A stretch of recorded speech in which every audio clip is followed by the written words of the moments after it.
Terima kasih Bapak Adam Ramadan Yusuf yang telah melantunkan ayat suci Al-Quran. Semoga kita mendapatkan keberkahannya. Amin. Amin. Selanjutnya, sambutan dari Kepala Sekolah SD Laboratorium UPI Cibiru, Ibu Dr. Anda Nok Jubaidah MAG. Kepada Ibu, saya persilahkan.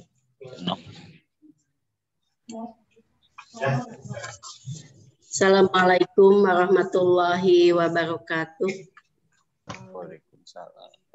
Yang saya hormati Bapak Direktur UPI Kampus Cibiru, yang saya hormati Bapak Ibu pembicara pemateri pada kali ini, yang saya hormati tim mahasiswa PPLSP yang menjadi panitia kegiatan ini, dan tak lupa saya ucapkan terima kasih yang pertama kepada organisasi mahasiswa UPI Kampus Cibiru, kemudian Himpunan Mahasiswa PGSI UPI Kampus Cibiru, kemudian Himbawana, kemudian Racana Pramuka Kelana Bayu dan Pugasari.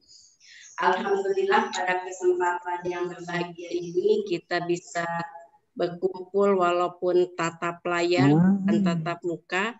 Insya Allah kegiatan ini kegiatan yang sangat baik dan sangat ditunggu-tunggu bagi kami sebagai sekolah yang akan maju ke adiwiyata mandiri. Kegiatan ini dalam rangka memperingati Hari Bumi dengan acara sharing session lingkungan hidup dengan tema wawasan lingkungan hidup dalam menghadapi Hari Bumi Sedunia tahun 2021. Oleh karena itu, hadirin yang saya hormati, saya ingin mengucapkan selamat Hari Bumi. Kemudian marilah kita jaga bumi kita, karena ketika kita menjaga bumi kita, maka bumi akan menjaga kita. Sekali lagi, terima kasih atas kehadirannya Pak Direktur UPI Kampus Cibiru di siang hari ini, yang bisa menghadiri kegiatan ini sungguh sangat terhormat gitu ya bagi kami SD Laboratorium UPI Kampus Cibiru dalam kegiatannya bisa dihadiri oleh Bapak Direktur UPI Kampus Cibiru. Mungkin itu saja yang bisa saya sampaikan. Mudah-mudahan kegiatan ini ada di dalam kelancaran, ada dalam barokah Allah Subhanahu wa Ta'ala, dan mudah-mudahan kita bisa menjaga bumi kita. Terima kasih. Wassalamualaikum warahmatullahi wabarakatuh. Waalaikumsalam. Warahmatullahi wabarakatuh. Terima kasih kepada Ibu Dr. Anda Nok Jubaidah MAG yang telah memberikan sambutannya. Selanjutnya, sambutan dari Direktur UPI Kampus di Cibiru, Bapak Dr. Asep Heri Hernawan MPD, sekaligus membuka acara ini. Kepada Bapak, saya persilahkan. Bismillahirrahmanirrahim. Assalamualaikum warahmatullahi wabarakatuh. Waalaikumsalam warahmatullahi wabarakatuh. Alhamdulillahirabbil alamin, wassalatu wassalamu ala asrofil anbiya'i wal mursalin wa ala alihi wa sahbihi ajma'in. Asyhadu an la ilaha illallah wa asyhadu anna Muhammadan abduhu wa rasuluh la nabiyya ba'd. Pertama-tama mari kita panjatkan puji syukur kehadirat Allah Subhanahu wa taala. Alhamdulillah pada siang hari ini kita bisa bertemu bertatap muka secara maya ya, untuk melaksanakan satu kegiatan yang insya Allah bermanfaat bagi kita sekalian. Ibu Kepala Sekolah yang saya hormati, Wakil Kepala Sekolah, kemudian para pembicara, ada Ibu Windia Wardani ya, dari Kepala Bidang Konservasi dan Pengendalian Kerusakan Lingkungan, dan Pak Charlie ya, Pak Charlie dengan Ibu. Terima kasih dan selamat berjumpa dengan keluarga besar Kampus UPI Cibiru. Saya menyambut ini dengan gembira ya, di situasi yang seperti ini kita masih bisa berkegiatan, bisa dan mau berkegiatan. Gitu kan. banyak yang tidak mau berkegiatan. Kondisi seperti ini dijadikan sebagai alasan untuk tidak berkegiatan. Alhamdulillah kita melakukan kegiatan, ya. Jadi artinya masuk ke melawan situasi dengan ya kondisi yang terjadi dengan aktivitas. Harus terus beraktivitas, harus terus bergerak, terus bersinergi dan maju bersama melawan ini situasi COVID-19 ini. Jadi, terima kasih nih pada semua pihak yang menyelenggarakan kegiatan ini, lebih khusus kepada UKM Ormawa di Kampus Cibiru. Ini saya acungkan jempol ini berpartisipasi dalam kegiatan yang bersinergi dengan Sekolah Laboratorium sebagai keluarga besar Universitas Pendidikan Indonesia. Jadi tidak bisa dipisahkan ini ya. Tidak terpisah, tidak berbeda, ini satu keluarga besar gitu kan. Satu keluarga besar yang harus bersinergi gitu ya. Yang harus bersinergi. Mudah-mudahan nanti di dalam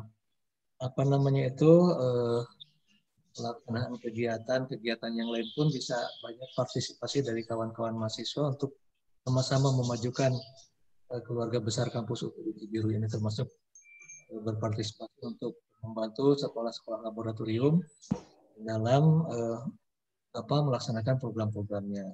Nah, sekarang ada Hari Bumi Sedunia ini ya. Hari Bumi Sedunia.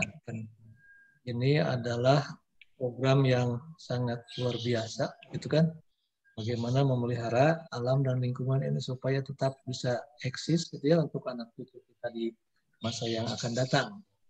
Kapan lagi, oleh siapa lagi, dan kalau tidak sekarang oleh kita, gitu ya, untuk anak cucu kita, gitu, bisa tetap hidup dengan lingkungan yang baik, gitu. Jangan dirusak oleh kita, gitu kan.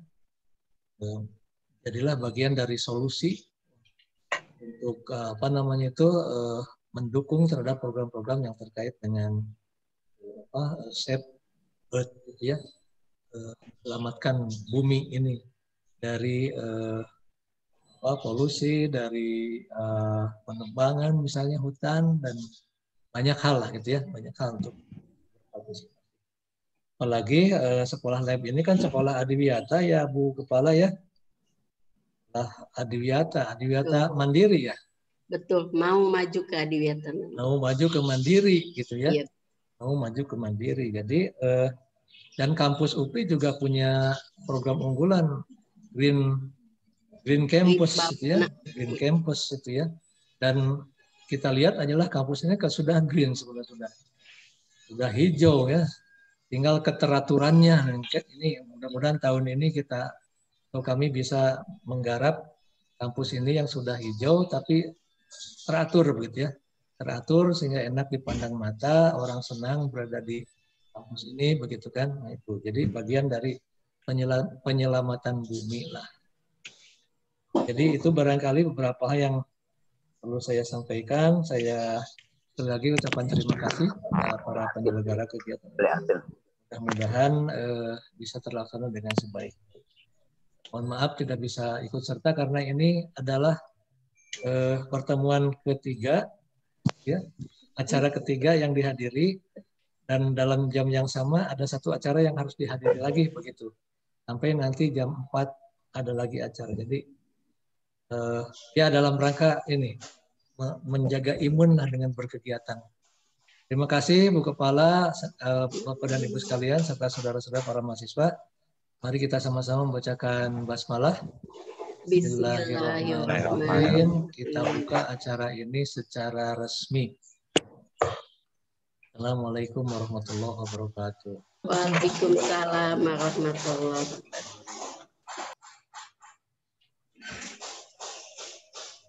Baik, terima kasih kepada Bapak Dr. Asep Hering Hermawan MPD yang telah memberikan sambutan dan membuka acara ini. Selanjutnya, pembacaan doa yang akan dibacakan oleh Bapak Adam Ramadan Yusuf. Kepada Bapak, saya persilahkan.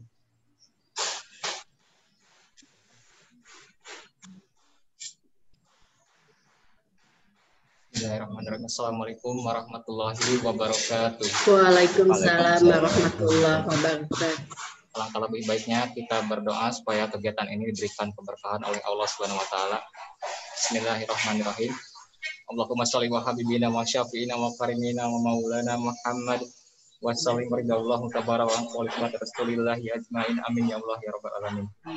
Alhamdulillahi rabbil alamin hamdan yuwafi'u wa yukafi'u majidah ya rabbana lakal hamdu kama yanbaghi li jalali wajhika wa adimi sultanik. Allahumma sholli ala sayyidina Muhammad wa sayyidina Muhammad sholatan tunjina min jamil ahwali wal afat wa takrizamil hajat wa tutahhiruna biha min jamil wa tarfa'una indaka darajat wa tuballighuna asal ghayat min jamil khairat fil hayati wa ba'dal mamat. Innahu sami'un qaribun mujibud da'wati wa yaqdil hajat. Allahumma inna nas'aluka salamatan fid din wa afiyatan fil jasadi wa ziyadatan fil ilmi wa barakatan fil rizqi wa taubatan qabla maut wa rahmatan indal maut wa maghfiratan ba'dal maut. Allahumma hawin alaina fi sakaratil maut wa najata minan nar wa indal hisab. Rabbana tuzigh qulubana ba'da idh hadaitana min ladunka rahmatan innaka antal wahhab. Rabbana atina fid dunya hasanah wa fil akhirati hasanah wa qina adzabannar. Wa sallallahu ala sayyidina Muhammadin wa ala alihi wasallam bi rahmatika ya arhamar rahimin. Wa bi sabati Rasulillah sallallahu alaihi wasallam al-Fatihah.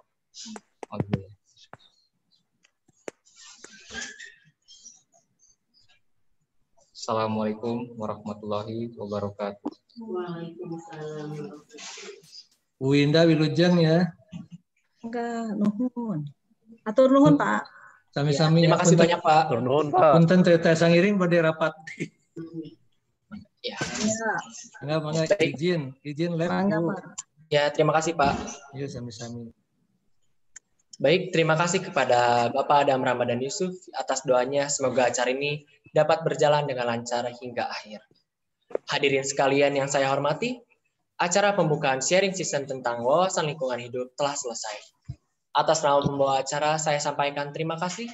Mohon maaf sebesar-besarnya jika sekiranya ada salah kata yang kurang berkenan. Selamat siang dan terima kasih. Baik Bapak Ibu serta rekan-rekan semuanya, bagaimana siang hari ini, masih semangat? Semangat. Sungguh luar biasa ya di siang hari ini yang puasa ini sangat terasa teriknya matahari membuat dahaga sangat haus. Tapi walaupun begitu kita tetap semangat karena pada siang hari ini sangat banyak materi yang sangat luar biasa. Tanpa membuang-buang waktu lagi, kita akan mengefektifkan waktu. Kita akan masuk langsung ke pembicara yang pertama.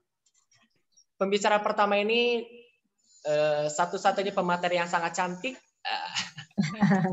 tentu dengan Ibu Windia Warhani ST-MSc. Betul Ibu? Betul. Ibu ini sebagai Kepala Bidang Konservasi dan Pengendalian Kerusakan Lingkungan, Dinas Lingkungan Hidup Kabupaten Bandung. Baik Ibu, 20 menit saya berikan waktu untuk Ibu. Kepada Ibu saya persilahkan. Iya, terima kasih. Saya sharing ini, sharing screen kali ya. Boleh Ibu. Ada filenya nggak? Udah kelihatan belum?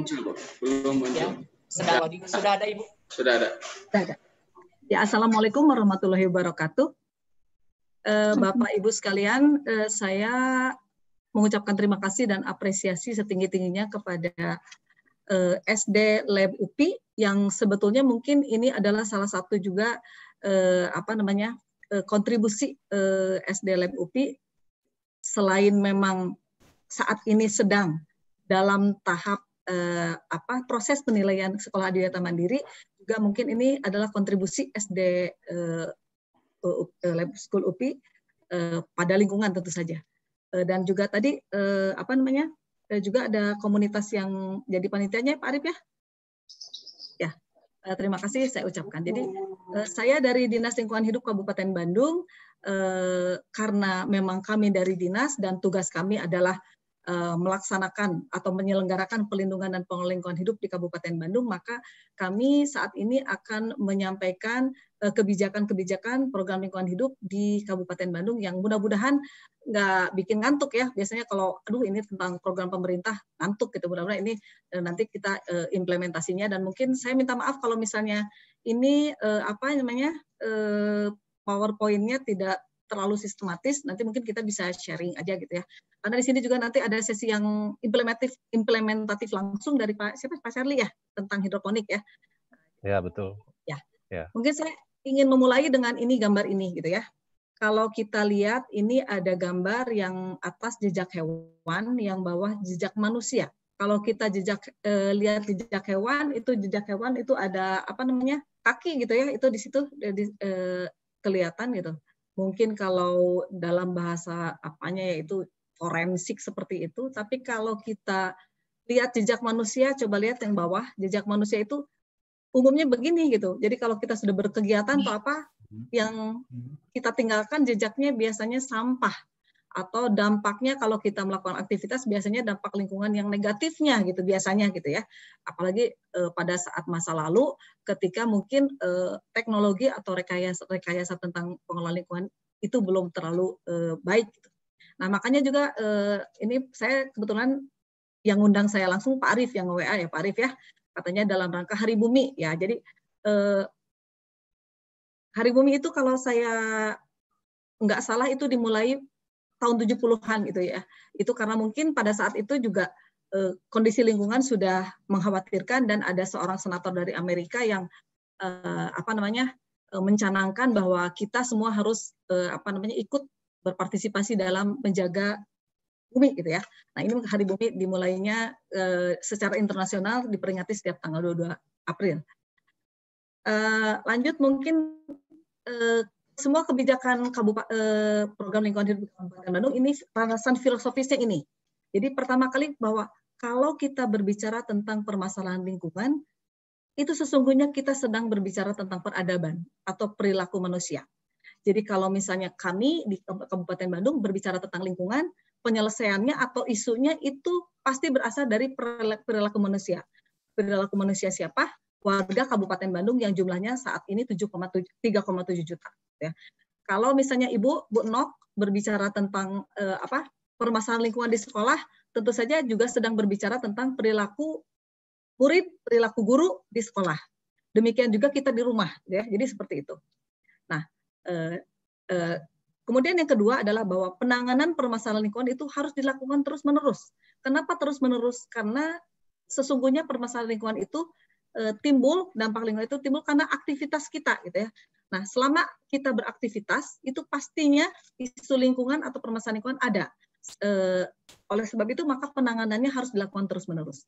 Dan juga harus melibatkan banyak pemangku kepentingan. Saya senang sekali kali ini karena kali ini saya berada pada komunitas pendidikan, ya. Betul ya, Bu Nok, Pak Arief? Komunitas pendidikan yang mungkin nanti ada strategi-strategi basic justru gitu untuk membantu kami menangani masalah lingkungan gitu ya. Kemudian pendekatannya harus berbagai aspek. Kalau menurut Pak Kadis kami itu kalau masalah lingkungan harus diselesaikan dengan berbagai jurus katanya ya.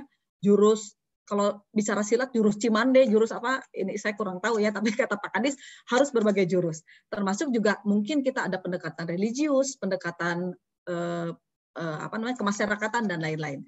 Juga berbasis pendekatan ekosistem. Artinya adalah masalah lingkungan itu kayaknya kalau diselesaikan pada satu titik saja, tapi titik yang lain tidak diselesaikan, itu juga sia-sia gitu. Seperti contoh kalau misalnya kita menyelesaikan masalah, atau gini, ini mungkin ada beberapa juga dari warga Kota Bandung nggak sih, Pak Arief? Ini yang ikutan mana aja? Tadi saya lihat kalau nggak salah ada guru dari Bogor ya? Ada, Bu, ya. Ya gitu ya. Itu dari kelompok Adiwiyata, yang grup Adiwiyata, Bu. Gitu ya. Ya. Ini kalau saya contohkan Kabupaten Bandung dan Kota Bandung gitu ya. Kota Bandung tentu saja sangat tergantung pada kami Kabupaten Bandung. Karena di Kota Bandung misalnya pasokan air minum kita, air PDAM itu berasal dari Pangalengan, dari Kabupaten Bandung. Jadi penyelesaian kalau di Kota Bandung tidak ada air itu bukan saja penyelesaian di Kota Bandung, tapi juga harus melaksanakan konservasi di Kabupaten Bandung, di Pangalengannya. Kalau enggak, Kota Bandung juga enggak dapat air. Nah, seperti itu. Jadi pendekatan ekosistem itu sangat diperlukan dalam penanganan masalah lingkungan. Juga yang terakhir bahwa potensi masyarakat itu merupakan salah satu hal penting. Maka dari itu kami di sini di Kabupaten Bandung mencanangkan bahwa penyelesaian masalah lingkungan itu harus dilakukan dengan individual basic. Jadi sebetulnya masalah lingkungan itu harus dimulai dulu dari perorangan, individual basic. Karena apa? Karena nanti kekuatan perorangan itu akan membuat atau akan membuat kekuatan komunal. Dan kalau kekuatan itu komunal, misalnya komunal dari desa, dari individual bisa perorangan itu menjadi kekuatan desa gitu, kekuatan kelurahan, kekuatan kecamatan, kemudian nanti bisa menjadi kekuatan kewilayahan di Kabupaten Bandung. Jadi harus dimulai dari individual basic. Ini mungkin kalau kita mau nggak mau ya, Bapak Ibu mohon maaf kalau ngantuk nggak usah dibaca. Tapi kalau kami memang tentu saja bekerja berdasarkan landasan hukum. Undang-Undang Dasar 45 sebagai landasan hukum kita yang paling fundamental itu juga tertulis bahwa setiap orang berhak mendapatkan lingkungan hidup yang baik dan sehat. Selanjutnya kemudian diterjemahkan pada Undang-Undang 32 2009 tentang perlindungan dan pengelolaan lingkungan hidup, juga Undang-Undang 18 tahun 2008 tentang pengelolaan sampah. Di sini hampir di semua ayat mengenai kewajiban atau peran serta itu disebutnya setiap orang berhak, setiap orang wajib, setiap orang berperan, setiap orang. Nah ini untuk sampah terutama ya, mungkin masalah lingkungan yang paling kelihatan di kita itu adalah sampah. Nah ini di pasal 12 disebut setiap orang dalam pengelolaan sampah rumah tangga dan sejenis sampah rumah tangga wajib mengurangi dan menangani sampah dengan cara berwawasan lingkungan. Jadi seperti itu. Jadi pada dasarnya hukum positif kita menyebutkan bahwa tanggung jawab masalah lingkungan adalah tanggung jawab perorangan, tanggung jawab individu. Tadi yang saya sebut sebagai basis individu. Kemudian juga tadi saya menyebutkan juga bahwa penyelesaian masalah lingkungan harus dilakukan dengan berbagai jurus, termasuk juga mungkin dari segi religius. Ya. Jadi kalau Bapak Ibu tentu saja mungkin sering gitu ya melihat ayat-ayat Al-Quran, ya ini mohon maaf kalau bukan Muslim ya, tapi mungkin kebanyakan Muslim. Ini banyak sekali ayat-ayat kita yang melarang orang melakukan kerusakan di bumi. Ini salah satu ayat dalam tanda kutip favorit kami di DLH gitu ya, Al-Maidah 33 yang menyebutkan bahwa hukuman bagi orang yang memerangi Allah dan Rasul-Nya dan membuat kerusakan di bumi hanyalah dibunuh atau disalib atau dipotong tangan dan kaki silang atau dipotong dari tempat kediaman. Intinya adalah bahwa membuat kerusakan di bumi itu juga merupakan dosa besar deh kalau dari sini gitu ya. Mohon dikoreksi saya kalau salah, tapi ini ayatnya berbunyi seperti ini. Nah, maka dari itu harus ditanamkan pada diri kita bahwa menjaga bumi itu adalah kewajiban kita ya. Nah, kemudian ini mungkin kalau di Kabupaten Bandung tentu saja visi misi Bupati Bandung baik yang kemarin ya, kemarin baru saja pilkada maupun visi bupati yang akan menjabat nanti tanggal 27 mulai dilantik, itu ada berwawasan lingkungan. Ini visi bupati baru walaupun tidak disebutkan secara langsung lingkungan, tapi ini di klausul yang kanan ya, yang kanan di klausul dinamis. Ini dinamis artinya adalah pembangunan yang berwawasan lingkungan, di dalamnya seperti itu gitu ya. Jadi semua filosofi berdasar hukum dan lain-lain itu sangat mendukung bagi kita untuk melakukan pengelolaan lingkungan. Nah, ini jadi pekerjaan besar dalam peningkatan kualitas lingkungan adalah edukasi.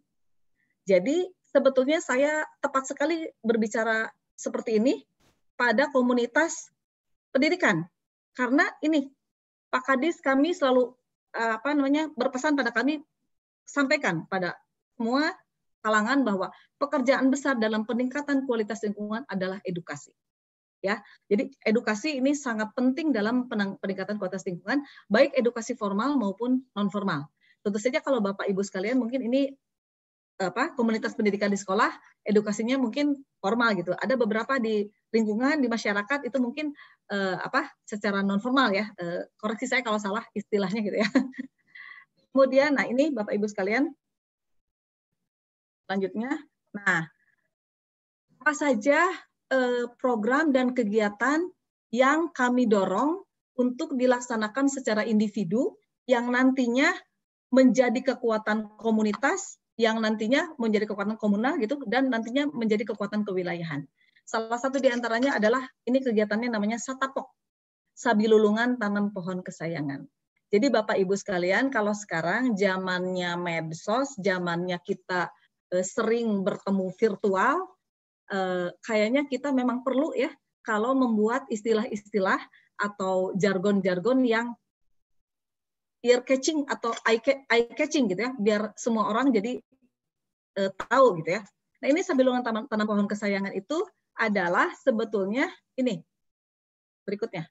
Gerakan untuk ini dibaca saja, tapi intinya adalah bahwa pemerintah Kabupaten Bandung mewajibkan setiap orang menanam 2 batang pohon. Jadi 1 orang 2 pohon.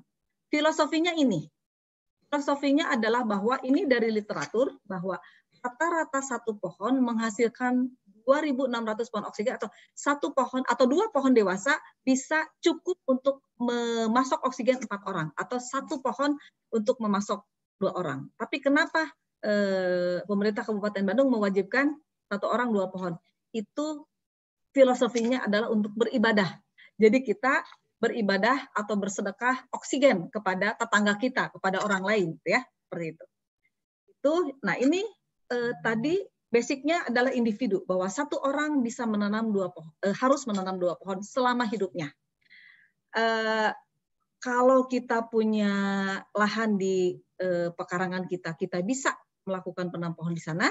Kalau kita tidak bisa, ya kita di luar, ya misalnya di pinggir jalan, atau yang lebih terorganisir mungkin kita menanam di lahan kritis. Nah ini mungkin bisa ada kegiatan yang bareng dengan kami menanam di lahan kritis. Nanti kita carikan bekerja sama dengan perhutani lahan-lahan kritis, kemudian kita misalnya datangkan beberapa orang, ini sudah dilakukan di beberapa komunitas, datang ke Kertasari nanam pohon 1 orang 2 pohon.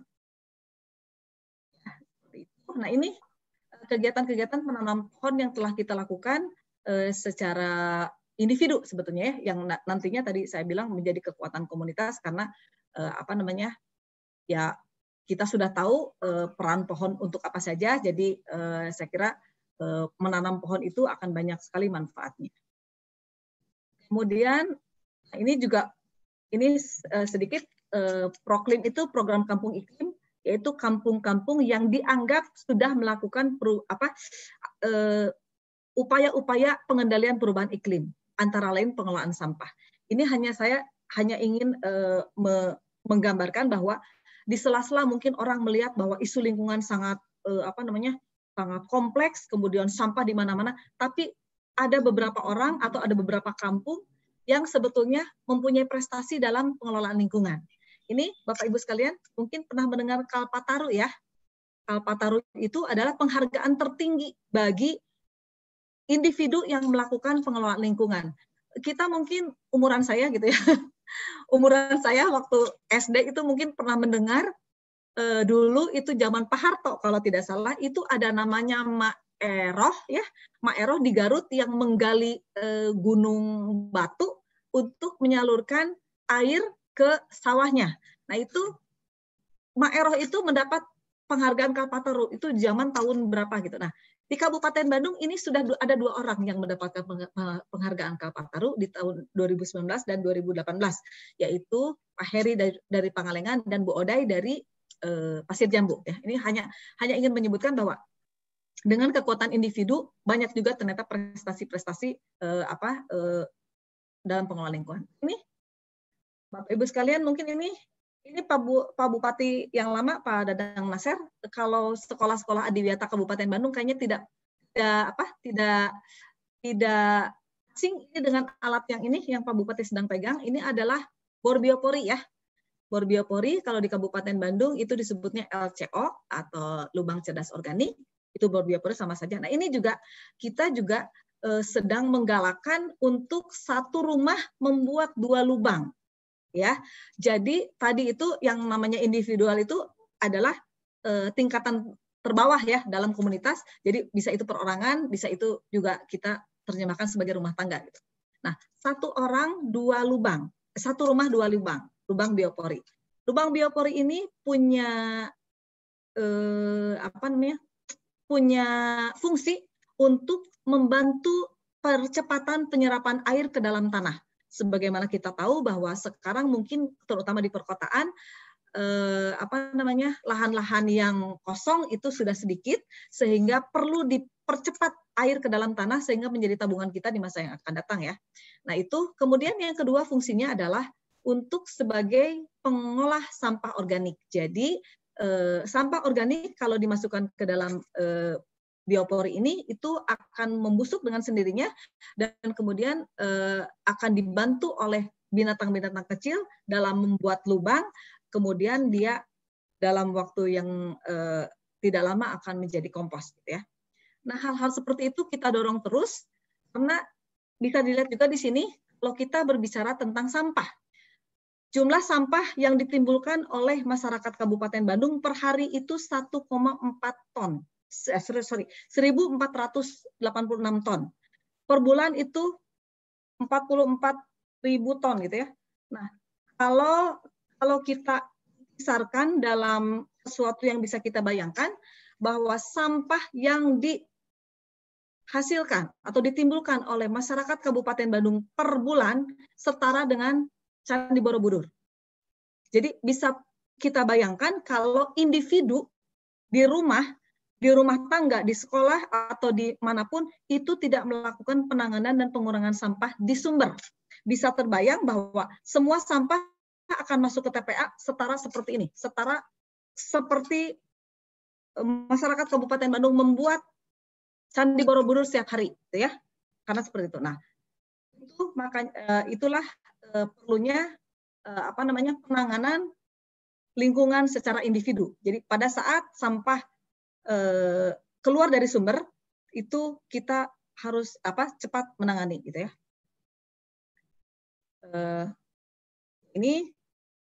Ini juga untuk mendekatkan pengelolaan sampah biar sampah tidak jadi masuk ke TPA. Kami juga di tahun 2020 ini merintis pengembangan bank sampah tematik. Mungkin Bapak Ibu sekalian apalagi di sekolah Adiwiyata itu sudah tahu bank sampah tematik.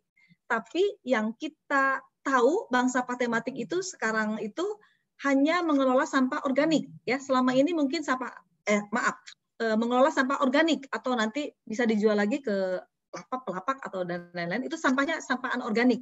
Selama ini sampah organiknya belum dikelola ya, mungkin ya Bapak Ibu sekalian nanti mungkin bisa di-sharing apakah memang sudah dikelola di sekolah atau belum, atau tadi sudah sebagian dikelola melalui lubang resapan biopori gitu. Nah, tapi pada 2020 kami di Kabupaten Bandung itu mulai mengembangkan bank sampah tematik pada 270 desa. Apa itu bank sampah tematik? Bank sampah tematik itu terdiri dari bank sampah anorganik dan bank sampah organik. Bank sampah organiknya diapakan? Bank sampah organiknya dikelola melalui Magot. Ya, mungkin Bapak Ibu sudah pernah mendengar Magot. Magot itu adalah belatung ya, belatung yang nanti memakan sampah organik. Kemudian belatungnya itu nanti bisa menjadi makanan ternak seperti itu. Jadi kalau sekarang nanti mungkin Pak Charlie juga akan banyak menjelaskan bahwa sekarang itu yang namanya pengelolaan sampah, kalau pengelolaan sampah atau pengelolaan lingkungan, pengelolaan lingkungan itu masyarakat nggak akan mau dengar. Tapi pengelolaan sampah atau pengelolaan lingkungan zaman sekarang itu harus yang ada sirkular ekonominya. Ada pendapatan buat masyarakat, itu baru menarik gitu. Nah, ini dengan pengembangan bank sampah tematik ini cukup menarik, di beberapa desa sudah sukses karena Magot yang makan sampah organik nantinya bisa menjadi makanan ternak atau lele. Itu sudah kami kembangkan juga ya di 270 desa. Dinamika di lapangan ada yang sukses, ada yang tidak, tapi yang sukses itu juga cukup banyak ya. Nah, ini instruksi Bupati Bandung nomor 4 tahun 2018 tentang gerakan stabil lingkungan pengurangan penggunaan plastik di Kabupaten Bandung. Nah, sebagai kesadaran individu juga ya Bapak Ibu sekalian, mungkin mulai juga bisa dimulai dari diri kita sendiri ya, apalagi mungkin untuk guru-guru ya, untuk teman-teman yang mempunyai komunitas gitu. Jadi saya sendiri sudah mulai bahwa kalau di tas itu ada ini ya, tas daur ulang ya. Kalau kita ke supermarket, saya sudah menolak tuh kalau misalnya mereka ngasih kresek gitu ya. Bahkan saya juga punya tas jaring yang untuk ini Bapak Ibu sekalian kalau misalnya beli bawang putih atau bawang merah gitu ya di supermarket itu diplastikin ya. Kalau saya udah nolak itu karena saya masukkan ke dalam tas jaring kemudian nanti di kasir di scan itunya labelnya gitu ya. Kemudian juga mungkin sedotan ya. Sedotan boleh sedotan silikon atau sedotan besi ya. Jadi di tas itu harus ada tuh kalau kita mau berkampanye secara individu gitu ya mengenai lingkungan, tas daur ulang, kemudian sedotan, sendok, garpu itu yang kalau kita kan biasanya kalau ada tukang-tukang jualan yang seperti bakso yang take away gitu, kadang-kadang kan seringkali kita diberikan sendok plastik gitu ya. Nah itu kita kalau kita udah mulai paham harusnya kita sudah menolak gitu ya. Jadi kita bawa dari rumah mungkin juga dengan wadah-wadah gitu ya. Saya kira di SD UPI itu sudah ada ketentuan membawa misting dan itu ya tumbler ya Pak Arif ya Pak Bu Nok ya. Saya kira di sekolah adiwiyata saya kira kegiatan-kegiatan seperti itu sudah mulai. Tapi kita juga di rumah gitu. Kalau misalnya ada tukang tahu ya, kalau misalnya tukang tahunya diwadahin, nah kalau bisa mah kita bawa rantang ke luar gitu ya untuk mengurangi sampah plastik, hal-hal kecil tapi nanti berdampak besar. Gitu. Ini pengurangan sampah plastik. Ini tadi ya. Jadi jika kita melakukan gebiar pembuatan LCO atau lubang cerdas ozon atau lubang biopori, ini lihat di lapangan itu semua pihak membuat beramai-ramai gitu ya.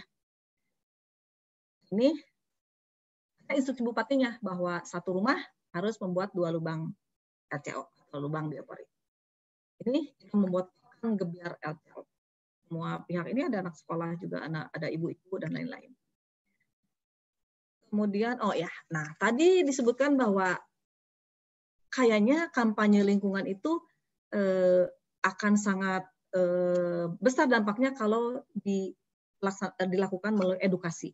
Nah ini salah satu stakeholder kita dalam pengelolaan lingkungan di bidang pendidikan adalah sekolah adiwiyata.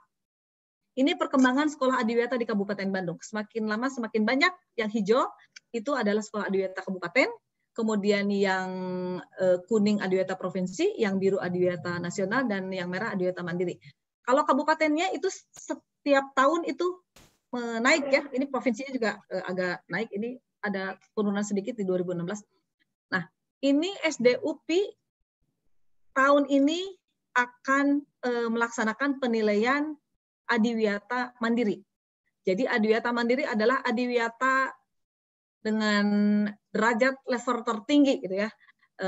Kami sendiri pede gitu ya untuk mendorong SD UPI untuk mengikuti sekolah adiwiyata mandiri, walaupun tentu saja harus banyak effort, banyak kerja keras karena adiwiyata mandiri mah agak sedikit berbeda dengan nasional gitu ya, Pak Bu Nok, Pak Arif, berbeda dengan nasional, tentu saja lebih dan penekanannya itu pada inovasi juga gitu. Jadi kalau adiwiyata mandiri itu nggak boleh sama dengan sekolah adiwiyata nasional, harus beda, harus banyak nilai lebihnya, terutama inovasi ya. Saya kira di SD UPI pasti sudah banyak inovasi-inovasi yang dilakukan gitu untuk mencapai sekolah adiwiyata mandiri ini ya. Nah, Bapak Ibu sekalian, saya kira juga tahun 2017 kami masih melaksanakan lomba membuat tulisan karya ilmiah dari guru-guru adiwiyata. Itu SD itu sudah ini belum? Udah ikut belum ya? SD UPI pada 2017 sudah pernah adiwiyata kabupaten belum ya? Belum ya. Belum ya. Nah, belum. Ya. Pada saat itu kami masih banyak sekali kegiatan adiwiyata, tapi memang kesini-sini karena satu dan lain hal anggaran juga terbatas gitu. Jadi kami ada beberapa yang ini, tapi cita-cita di sini ini karena kalau dengan sekolah adiwiyata tuh kayaknya banyak sekali yang bisa dilakukan gitu Pak Arif. Ya, jadi seperti itu. Bahkan sebelum-sebelumnya kita ada lomba pidato ya tentang lingkungan, lomba menggambar, lomba cerdas cermat dan lain-lain. Tapi itu karena satu dan lain hal keterbatasan jadi tidak kami lakukan lagi. Mudah-mudahan nanti mungkin forum Adiwiyata atau misalnya sekolah, ada beberapa sekolah Adiwiyata bareng nanti kita bisa mengadakan lagi hal-hal seperti itu ya. Saya kira ini juga bagian dari edukasi. Kita juga punya pusat edukasi pengelolaan sampah di Jelekong. Jadi nanti sekolah-sekolah kalau situasi udah normal nih ya bisa untuk mengajukan kepada kami untuk datang di pusat edukasi pengelolaan sampah Jelekong. Di sana sampah dikelola dalam berbagai bentuk. Ada yang menjadi biokonversi maggot yang tadi saya bilang, ada yang menjadi kotoran sapi, menjadi banyak hal pengelolaan sampah dan limbah di sini dilakukan. Jadi sangat menurut saya sarana yang sangat penting sekali untuk sekolah Adiwiyata ya untuk melakukan kunjungan. Tapi nanti mungkin setelah sekolah normal ya, Bapak Ibu sekalian. Ibu maaf waktunya mungkin. Oh ya, berapa menit lagi? Habis? 3 menit lagi. Oh ya, 3 menit lagi. Ya, ini ada ya peternakan sapi para terintegrasi ini ada di pusat edukasi juga. Kemudian nah ini makanya harus ada hal catching dan ear catching ya, inovasi IPA ceria gitu. Jadi harus menciptakan jantung ya. Nah ini kita juga melaksanakan Jamore lingkungan ini untuk mengapresiasi tokoh-tokoh lingkungan. Ini kalau Pak Charlie orang Kabupaten Bandung loh, bukan ya? Ini aku Pak Charlie orang Kabupaten Bandung. Bukan, bukan. Kalau orang Kabupaten Bandung soalnya nanti kita undang di Jamore lingkungan. Ini penghargaan Pak. Jadi semua tokoh yang melakukan pengelolaan lingkungan di Kabupaten Bandung ini penghargaan. Itu penting ya Ibu Bapak sekalian, apresiasi itu penting untuk motivasi ya. Ini mungkin gambar-gambar saja terakhir. Nah, ini bentuk tempat sampah tematik ya untuk edukasi juga. Ini ada 3 macam tuh, ada merah, ada kuning, ada hijau. Yang merahnya, yang pinknya, merahnya untuk B3, yang hijaunya untuk organik dan kuningnya untuk anorganik. Ini bentuk-bentuk edukasi kita. Ini juga masuk truk juga. Truk di Kabupaten Bandung ini semua catnya menjadi pink. Itu juga selain bentuk edukasi untuk membuat orang bertanya ini kenapa truk sampah koping gitu ya. Itu filosofinya adalah sampah itu sebetulnya bisa menjadi berkah. Jadi kita kalau menyayangi sampah maka sampah akan menyayangi kita ya. Seperti itu. Di Taman Edukasi di DLH juga ada taman edukasi di belakang. Ini semua hal-hal ada instalasi pemanenan air hujan, ada biogas. Ini bisa dipelajari juga di sini. Ada buku literasi lingkungan dan ada album lagu tema lingkungan. Jadi itu mungkin yang bisa saya sampaikan. Jadi mungkin bukan kesimpulan ya, ini highlight aja bahwa isu lingkungan atau penanganan masalah lingkungan itu sangat bisa dilakukan melalui edukasi. Dan kalau dari kami itu basisnya adalah basis individu, karena dengan basis individu, kalau orang-orang sudah melakukan secara individu, nanti secara komunal atau komunitas mereka juga bisa memperbaiki lingkungan dan secara kewilayahan itu akan membuat bumi di Kabupaten Bandung semakin menjadi terjaga ya. Mungkin itu. Terima kasih. Mohon maaf atas kekurangannya. Billahi taufik wal hidayah. Assalamualaikum warahmatullahi wabarakatuh. Waalaikumsalam warahmatullahi wabarakatuh. Waalaikumsalam warahmatullahi wabarakatuh. Ibu, terima kasih banyak atas pemateriannya. Saya akan berikan satu kesempatan untuk satu orang pertanyaan. Ada yang ingin bertanya? Boleh. Untuk satu orang penanya.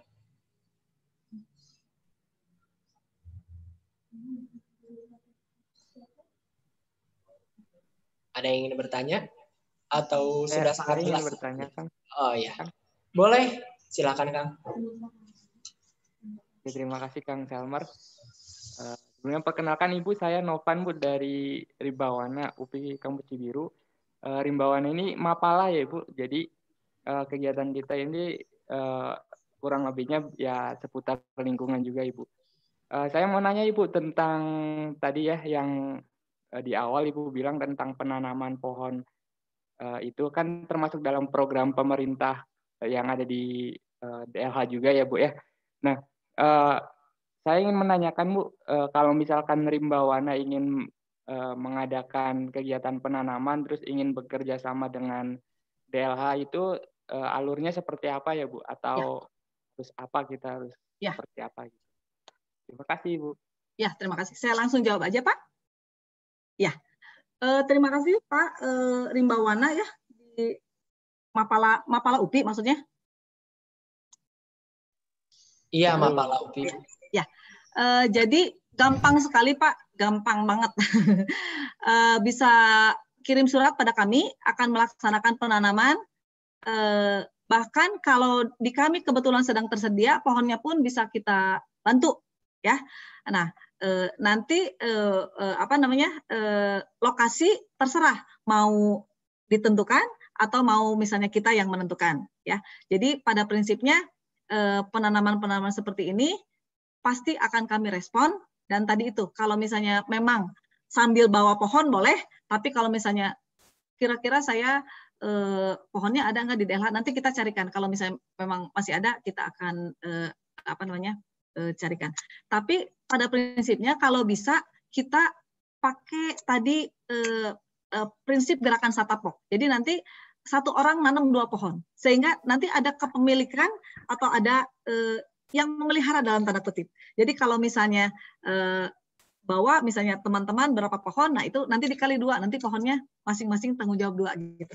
Sebagai tadi prinsip bahwa satu orang itu menanam 2 pohon, yang oksigen atau airnya atau apapun dari pohon itu yang dihasilkan itu untuk kita sendiri dan untuk orang lain. Prinsipnya seperti itu. Ya, jadi nanti bisa juga hubungi saya juga, nanti nomor teleponnya ada di Pak Arif. Kalau mau di WA boleh juga gitu ya. Mungkin itu cukup. Baik Ibu, terima kasih banyak.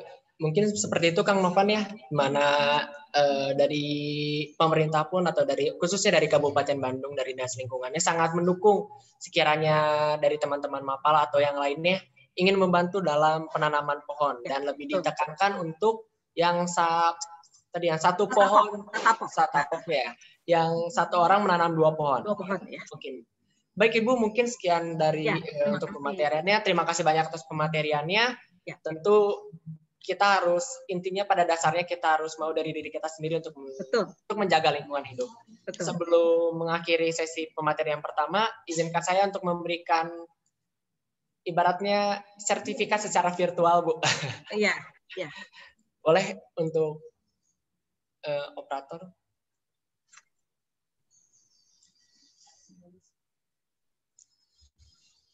Baik, secara simbolis Bu, mungkin terima kasih dari operator. Boleh silakan operator. 1, 2.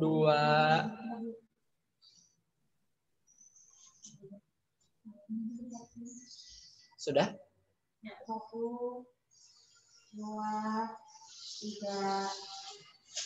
Sertifikatnya hilang. 1, 2.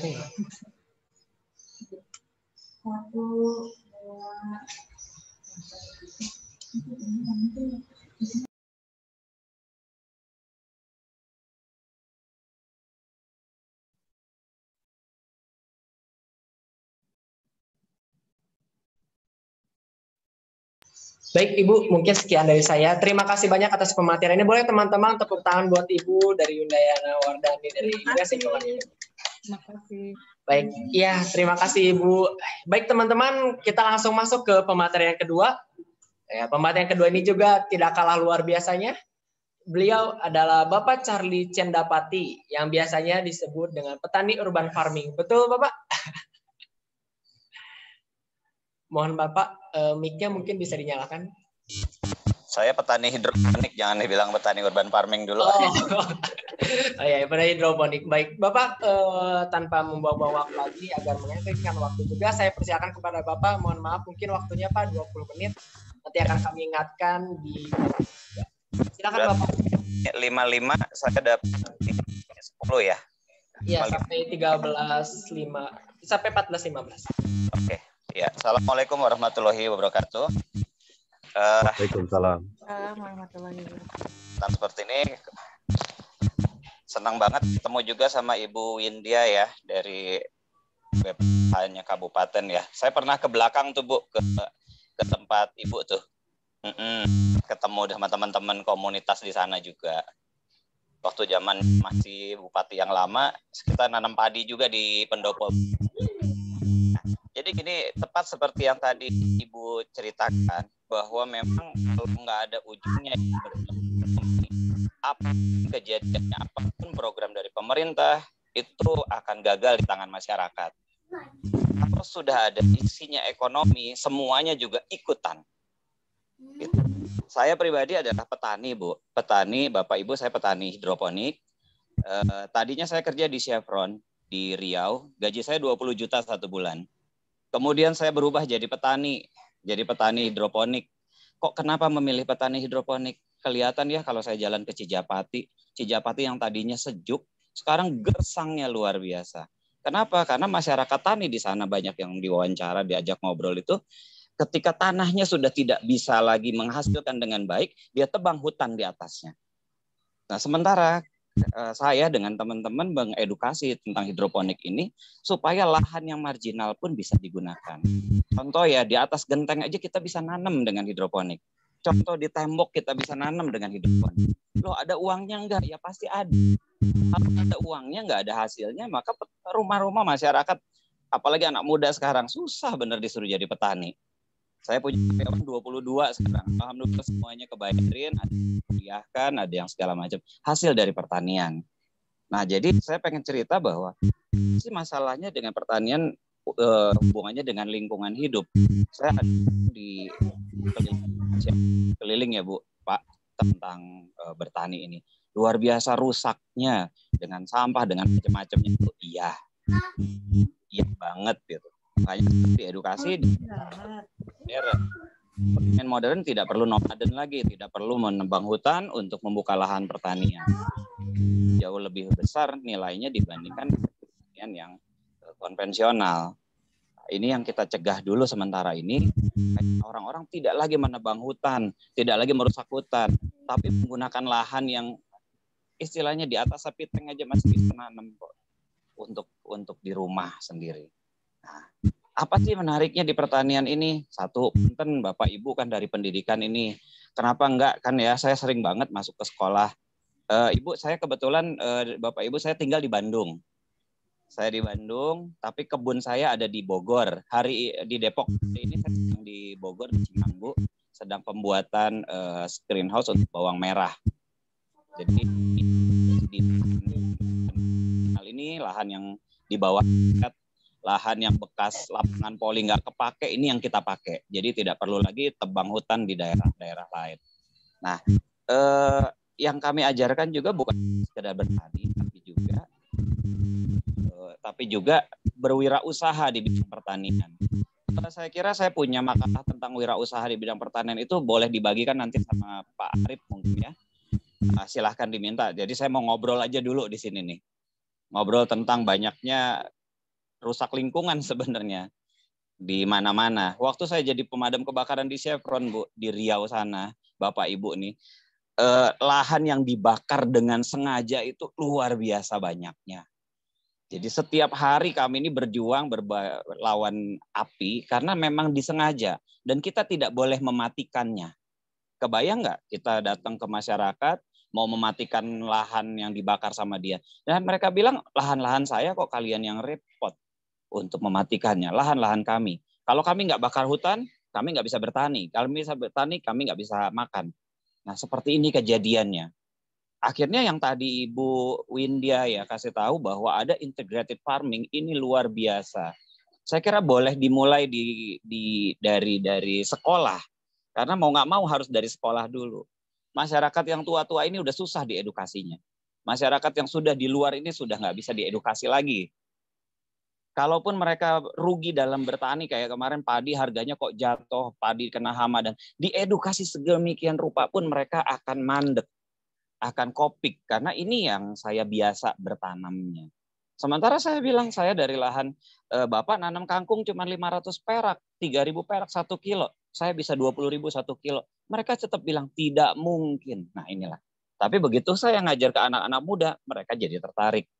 Kok bisa sih ya menghasilkan 90 juta rupiah dari kangkung doang per bulan? Ya bisa. Tapi caranya seperti apa dan bagaimana gitu kan ya. Nah, tadi integrated farming itu kebetulan juga saya kemarin punya lokasi untuk dibina di Kota Bogor. Mereka juga tanam lele, kemudian ada magotnya, kemudian ada pengolahan sampahnya, kemudian sekarang ditambah dengan rumah puyuh. Magot kalau tidak ada outputnya, tidak ada lele, tidak ada ternaknya, akan rugi. Magot tidak ada inputnya, tidak ada sampahnya, akan rugi. Nah, jadi ini harus integrated, benar-benar integrated sama sekali. Sehingga hasil dari ini nyata sekali, mereka sudah bisa menggaji. Jadi bukannya berbagi, seadanya nanti dapatnya, tidak, tapi ada karyawannya, ada gajinya. Saya kira ini jadi salah satu sumber wirausaha ya untuk nanti kelak. Mungkin Pak Arif dan Ibu Enok ini di SD ya sekarang ini. Kalau saya masuk ke sekolah-sekolah seperti di SMK, punten-punten saya jadi komite sekolah di SMK 3 Bandung. Nah, saya sering panggil guru wirausaha. Ini guru wirausaha ngajar apa coba wirausahanya? Pengen tahu saya. Kok wirausaha ngajarnya cuma jual bala-bala antar kelas ya? Ini pasti habis. Apa ibu bapak yang berwirausaha ini sudah pernah berwirausaha dengan segala aspeknya? Ternyata mereka bilang tidak pernah dan belum pernah. Punten nanti nih ke Pak Asep, kayaknya saya pernah ketemu Pak Asep ke rumah beliau nih. Kayaknya perlu ada tentang wirausaha ini, prakteknya harus nyata nih buat guru-gurunya supaya goalnya dapat. Kasihan teman yang sekolah SMK ini malah banyak yang nunggu pekerjaan. Nunggu, banyak tidak menciptakan tapi menunggu pekerjaan. Kalau zaman sekarang saya kira luar biasa bisa menciptakan pekerjaan. Saya banyak sekali murid-murid yang jualan sayur dan sayur olahan. Ini sayur yang saya tanam cuma 15.000, mereka jual olahannya udah 80.000. Kebayang nggak kira-kira tuh? Yang nanamnya saya 1 bulan, mereka cuma ngolah 2 menit bisa jadi 80.000 1 kilo. Ini menarik. Loh Pak Charlie kenapa tidak ikutan pengolahan? Aduh tenaganya, memorinya, RAM-nya udah payah ini. Keluaran 76 bayangin, kan kacau nih, udah botak seperti ini. Ini bukan karena apa ya? Bukan penggundulan hutan ini, bukan penggundulan rakyat, ya. Tapi memang biar adem. Nah, jadi memang dari awal mula dari sekolah-sekolah ini yang tepat guna kalau untuk diperkenalkan dengan pembetulan lingkungan, tentang reboisasi, tentang segala rupanya juga. Saya kira satu hal yang sangat baik ya Bu, Bapak, jikalau pemerintah dan dunia pendidikan dan masyarakat ini bersinerginya betul-betul. Tapi jangan lagi kebanyakan. Ketika pemerintah hanya menghabiskan anggaran, yang penting keluar anggarannya, tapi tidak dilaksanakan dengan baik. Aduh, sayang banget. Ini saya udah banyak nih ngerjakan CSR pemerintah, tapi hasilnya juga jelek karena di masyarakatnya. Tapi alhamdulillah kalau kemarin di Kabupaten Bandung, di daerah Cicalengka, kami nanam bawang, sampai Bupati itu datang tuh untuk panen bawang. Yang mengerjakan, Bapak Ibu percaya nggak percaya, anak SMP dan SMA. Panen bawangnya luar biasa dan hasil panennya itu dipakai jalan-jalan ke Jakarta, ke tempat saya, kemudian main juga ke Dufan, kebayang ya nanam bawang merah anak SD dan SMP. Sekarang mereka tetap berjalan untuk penanaman tanam sayur-sayuran, karena ternyata tanam sayur-sayuran itu untungnya besar, di masyarakat sekitar aja bisa terjual. Untuk hidroponik ya Pak. Kenapa saya memilihnya hidroponik? Satu, hidroponik tidak menggunakan tanah. Kenapa tidak bisa nggak menggunakan tanah? Ya karena basisnya adalah air. Saya kira untuk hidroponik, maka tentang hidroponik bisa kita cari dari Google, dari YouTube, dari mana-mana ya. Untuk dasarnya gitu. Tapi kalau nanti kapan-kapan mau ngadain sesi khusus tentang hidroponik, mangga, saya bersedia. Ibu juga kalau ngundang aja Bu. Saya ada di Bandung banyak kok waktunya. Boleh. Kemana-mana saya bisa jalan, tinggal menyesuaikan waktunya. Jadi saya ngajarkan hidroponik ini, satu, hidroponik adalah pertanian masa depan. Suka tidak suka, kekurangan air ini nyata. Tidak suka, ada daerah yang sudah kekeringan, kayak kemarin di Surade kekurangan air, sementara hidroponik yang di Surade jalan. Karena hanya 1/10 kebutuhan airnya antara hidroponik dengan yang konvensional. Jadi sangat jauh ini tuh, sangat jauh. Sehingga kebutuhan air untuk tanaman, kalau misalkan ya Bapak Ibu punya 1 pot tanaman, kemudian menyiram tanamannya itu 1 gayung. Sementara tanaman kebutuhannya cuma 60 mili per hari. Lah sisanya yang 1 gayung misalnya setengah liter aja, 440 ml-nya kemana? Terbuang ke tanah, ke serat. Oh, kan dibuang juga ke tanah. Ke tanah tentu menyerap lagi ke dalam tanah. Nanti kita bisa ambil lagi, salah. Yang kita ambil ini, yang keserap ini air permukaan. Sementara air yang kita perlu ambil itu air yang di bawah permukaan. Jadinya mubazir gitu kan, nggak boleh tuh mubazir. Tadi kata kutipan dari Dinas Kabupaten Bandung itu, LH itu kan bagus tuh. Dilarang merusak bumi, coba bayangin. Merusak bumi benar-benar siksanya bahaya tuh. Nah, demikian juga di pertanian kita ini, kalau memang ya saya ngajarkan dari hulu ke hilir ini, bahwa ada tentang sistem penanamannya sampai dia pemasarannya. Kenapa pemasarannya penting? Sangat penting. Itulah ujungnya, UUD-nya. Ujung-ujung duit. Boleh Pak, PowerPoint-nya yang tentang wirausaha itu boleh ditampilkan kok. Jadi bisa dikasih lihat ya. Yang tentang wirausaha, jangan yang lain-lainnya dulu deh.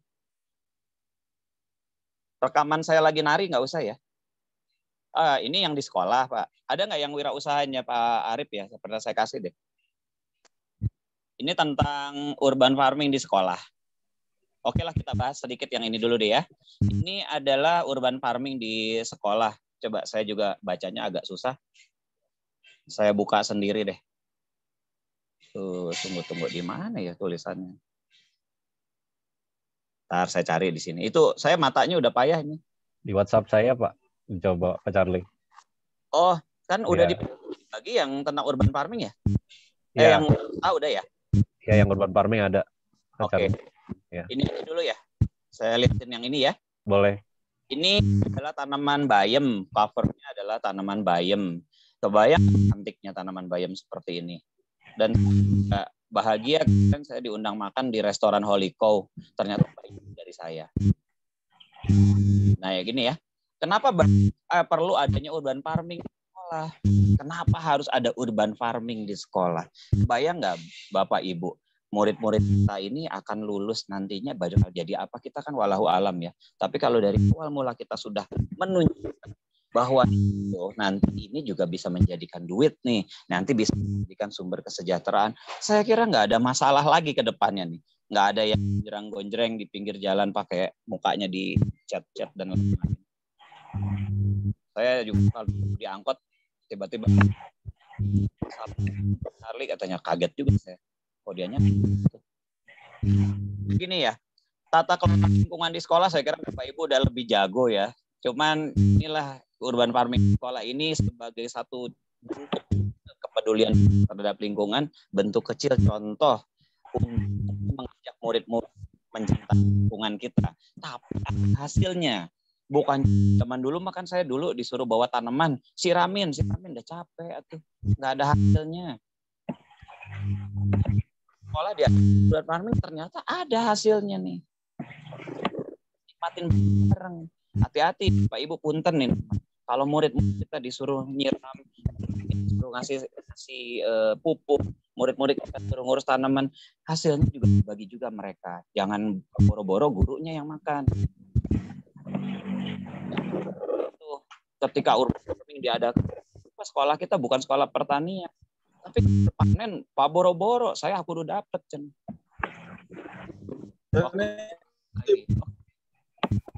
Bapak Ibu ya.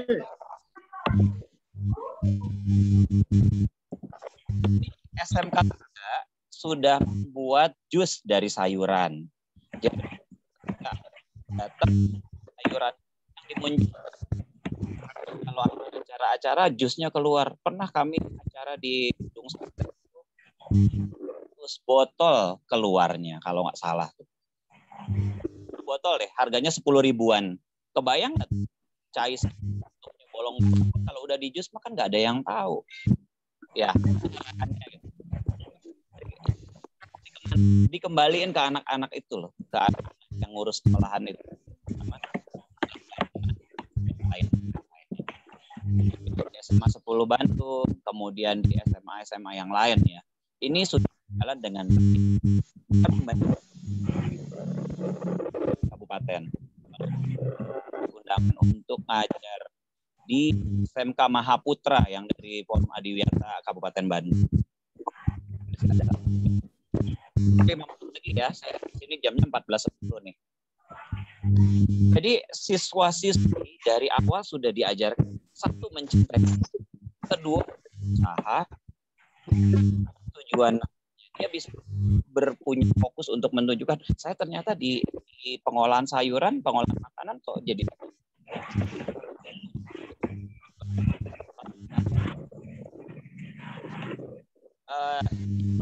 nutup sekarang. Ibu kapanpun kalau lagi ada acara main ke Depok, main ke Sukabumi, silakan singgah di kebun saya. Boleh panen sayur sendiri, yang mereka makan nggak usah bayar. Tapi kalau udah masuk itu saya suruh bayarin. Ya. Kapan kita bisa ketemu, bisa ngobrol lagi lebih banyak. Apresiasi sama Bapak Ibu di sini yang sudah mau bersusah payah mengadakan acara untuk peringatan ini. Sambil ke Bapak teman-teman yang dari pecinta alam itu, moga-moga jalin sampah kalau naik ke atas gunung tuh, terus di pernah di sini nggak usah lah. Gitu. Next. Udah itu aja mungkin Pak Arif, Bu India, Bu Enok dan lain-lain. Turnuhun pisan. Turnuhun Pak Charlie. Bapak Ibu dikasih kesehatan, keselamatan selalu ya. Amin. Bapak juga Pak. Ya, baik, terima kasih untuk Bapak Charlie atas pemateriannya. Saya akan buka sesi tanya jawab satu orang penanya terlebih dahulu. Apakah ada yang ingin bertanya?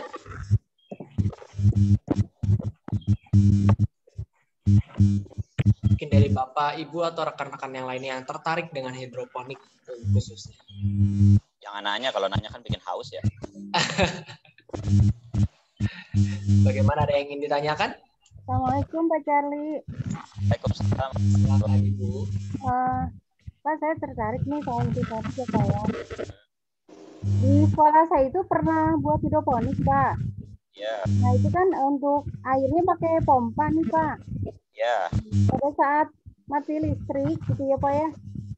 Itu kemudian saat libur juga itu pada mati Pak. Kira-kira selain menggunakan pompa air gitu supaya bisa ini tetap subur gitu Pak. Triknya gimana ya Pak ya? Terima kasih. Assalamualaikum. Salam. Saya jawab langsung ya. Gimana Pak Arif? Silakan dijawab langsung. Ya. Jadi begini Bu, di hidroponik ini banyak banget modelnya ya. Banyak banget model kayak NFT, DFT dan lain-lain. Tapi ayat tali pada. Ya, jadi gini, modelnya itu bisa kita pilih mana model yang ketergantungan dengan listrik, mana model yang tidak ketergantungan dengan listrik. Jadi ada juga model yang nggak perlu pakai listrik sama sekali pun ada, Bu. Sehingga bisa kita pilih sebenarnya. Tergantung kitanya sendiri. Atau tergantung dari konsultannya. Kata konsultannya bikinnya pakai yang gantung listrik aja, ya mangga. Gitu. Cuman kita bisa banyak caranya supaya si tanaman ini ketika pompa mati pun tidak kehabisan air gitu. Itu bisa Bu, kita ubah nantinya bisa. Ibu dari sekolah mana itu? Kemang Bogor. Ada 2 Kemang Bogor. Oh, di Bogor. Mampir sini Bu, saya lagi di Cimanggu nih. Cimanggu Bogor Pak? Di belakangnya Jogja, di Cimanggu Permai. Sampai hari Minggu ini saya masih di Cimanggu. Oh, Bapak asli sini, asli Bogor? Asli Bandung, saya mah dari Bandung, kota Bandung. Oh iya Pak. Yang saya di Bandung gimana? Saya lagi di Bogor, Bu, lagi dapat kerja sama dengan pemerintah Kota Bogor untuk pembuatan greenhouse bawang merah. Terus juga untuk yang integrated farming, untuk aquaponik nanam padi. Jadi ya inilah si Matupang nih, siang malam tunggu panggilan. Udah kejawab gitu ya Bu ya? Baik Pak, nanti ada kontaknya ya Pak ya, kalau misalkan perlu ini. Oh mangga, dari Kemang masih dekat nih Bu. Kemang Bilabong ya? Iya Pak. Dekat-dekat. Atur nuhun Pak. Sami Bu. Baik, Bapak mungkin sekian untuk sesi tanya jawabnya. Terima kasih Ibu, mungkin nanti bisa dikontak dari hidroponik kita ya Pak ya, tadi namanya ya. Hidroponik kita ya, bisa mungkin di searching di Google dan mungkin kontaknya nanti bisa dihubungi. Baik Bapak, terima kasih banyak atas pemateriannya. Izinkan saya untuk memberikan simbolis. Bapak, mungkin kita akan foto sebentar. Ya, 1, 2, 3. Baik. Bapak, terima kasih banyak atas pemateriannya. Boleh beri tepuk tangan untuk Pak Charlie Jendapati. Jendapati, bukan Jendapati. Oh ya, Jendapati. Maaf, Pak. Ya, baik. Terima kasih Bapak untuk ininya. Baik teman-teman, masih ada satu pematerian lagi. Pemateriannya tidak kalah luar biasa dari pihak SD Laboratorium UPI Kampus Cibiru. Ada Bapak Arif Juliansyah, SPD, dan Bapak Hairuman, SPD. Kepada Bapak, saya persilahkan. Ya, Assalamualaikum warahmatullahi wabarakatuh. Sekali lagi terima kasih banyak kepada seluruh peserta pembicara, kemudian kepemimpinan sekolah juga atas terselenggaranya acara hari ini ya, memperingati Hari Bumi. Ini dari Pak Charlie, kemudian Ibu Windia, kemudian Pak Direktur ya, hatur nuhun atas sudah meluangkan waktunya meskipun banyak kegiatannya, tapi sudah meluangkan waktunya untuk acara kami, terutama ini untuk komunitas-komunitas dari kampus ya. Terima kasih banyak yang sudah membantu SD Lab School bekerjasama dengan SD Lab School UPI Cibiru dalam terselenggaranya acara hari ini. Tadi saya sangat setuju sekali dengan Ibu Windia, kemudian Bapak Charlie, bagaimana cara ya memelihara lingkungan ini. Jadi kalau misalnya Ibu Windia itu lebih ke katanya berbasis individu ya. Kalau Pak Charlie bilangnya kalau orang tua kalau diajarkan untuk menjaga lingkungan itu agak susah. Jadi dimulainya dari mana nih? Ya dari mana kalau enggak dari sekolah dasar, dari awal. Nah, ini mungkin saya akan lebih menjelaskan bagaimana sih cara penerapan ya mengajarkan pendidikan karakter hidup bersih itu. Ini saya akan share presentasi saya.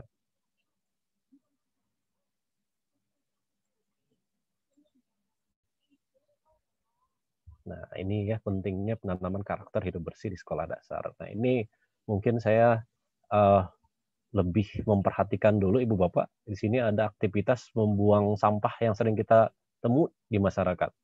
Ada yang buang sampah dari mobil, ya, ada yang buang sampah dari motor, kemudian ada yang buang sampah ke sungai, buang sampah ke jalan. Ini aktivitas-aktivitas ini banyak sekali kita temui sekarang ini di jalan, ya. Nah, ini nih cara masyarakat menangani yang tadi tindakan-tindakan tadi itu cukup lucu juga ya. Di situ mereka memasang spanduk-spanduk ya, yang luar biasa ya di sini. Ya Allah, cabutlah nyawa orang yang suka membuang sampah. Di sini ngeri juga ya spanduk-spanduknya. Di sini hanya monyet yang boleh buang sampah sembarangan. Kemudian ya Allah, miskinkanlah orang yang membuang sampah di tempat ini. Ini lebih ngeri juga nih yang terakhir. Dilarang buang sampah di sini. Kemarin ada yang kesurupan. Nah, tapi apakah ya himbauan-himbauan ini, spanduk-spanduk ini berhasil untuk menerapkan agar orang-orang tersebut tidak membuang sampah? Kita lihat ya. Oh, sorry, kok nggak ada ya? Sorry.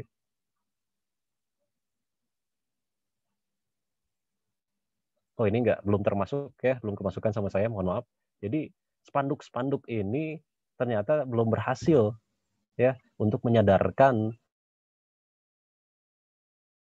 orang-orang itu untuk membuang sampah pada tempatnya. Jadi bagaimana supaya orang-orang itu tertib untuk membuang sampah pada tempatnya. Nah, ini tadi seperti Ibu Windia katakan, seperti Pak Charlie katakan, bahwa pembentukan karakter itu harus berbasis individu. Iya, betul. Kemudian Pak Charlie bilang pembentukan karakter itu tidak mungkin mulai dari orang tua. Orang tua itu sudah tidak bisa diarahkan. Maksudnya kalau sudah dewasa itu agak sulit untuk menyuruh mereka untuk tertib. Nah, dari mana? Dari mulai pendidikan sekolah dasar. Ini saya akan menyampaikan bagaimana penanaman karakter hidup bersih itu dimulai dari sekolah dasar. Tahapannya seperti apa? Nah, nih jadi ada 6 tahapan ya yang akan saya sampaikan, mana kita menerapkan pola hidup bersih itu, pendidikan karakter hidup bersih itu di sekolah dasar. Yang pertama itu diajarkan tentang cara hidup bersih dan bahaya hidup kotor. Jadi yang pertama harus diajarkan dari mulai guru, dari mulai pimpinan ya, kepala sekolah, guru, lapangan, staf TU, semua unsur yang ada di sekolah itu mengajarkan bagaimana cara hidup bersih dan bahaya hidup kotor. Kemudian yang kedua, kemudian itu dibiasakan. Ini dibiasakan membersihkan yang kotor dan buang sampah pada tempatnya. Sudah diajarkan, kemudian dibiasakan. Ya, kemudian yang ketiga dilatih konsisten. Ya, jadi kalau misalkan anak-anak itu kalau misalkan sudah diajarkan, sudah dibiasakan, tapi kita tidak konsisten. Misalkan 1 semester sudah diajarkan, dibiasakan, tapi nanti semester kedua dibiarkan saja, mungkin itu akan hilang ya sendirinya apa yang diajarkan, apa yang dibiasakan tadi. Jadi harus ada dilatih konsisten. Ya, biasanya ada teguran seperti itu jika melanggar, misalkan tidak membuang sampah secara tertib seperti itu. Kemudian sudah dilatih konsisten akan menjadi sebuah kebiasaan, Ibu Bapak.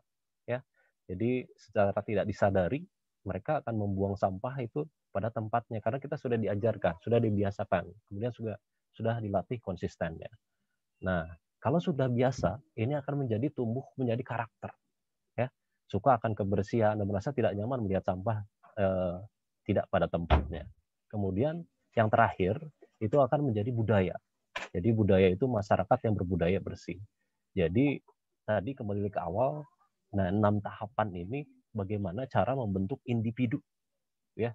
Jadi nggak mungkin kita membentuk individu atau mengajarkan perilaku hidup bersih itu ketika mereka sudah beranjak dewasa, karena akan agak sulit, akan susah sulit untuk mengajarkan mereka cara budaya hidup bersih. Jadi semuanya diajarkan itu lebih bagusnya, lebih tepatnya ketika mereka sedang di sekolah dasar. Saya yakin dengan penerapan seperti ini dari nomor 1 sampai nomor 6 kita ajarkan, kita terapkan di sekolah, itu akan luar biasa ya, mendisiplinkan seluruh warga sekolah untuk membuang sampah tidak pada tempatnya seperti itu.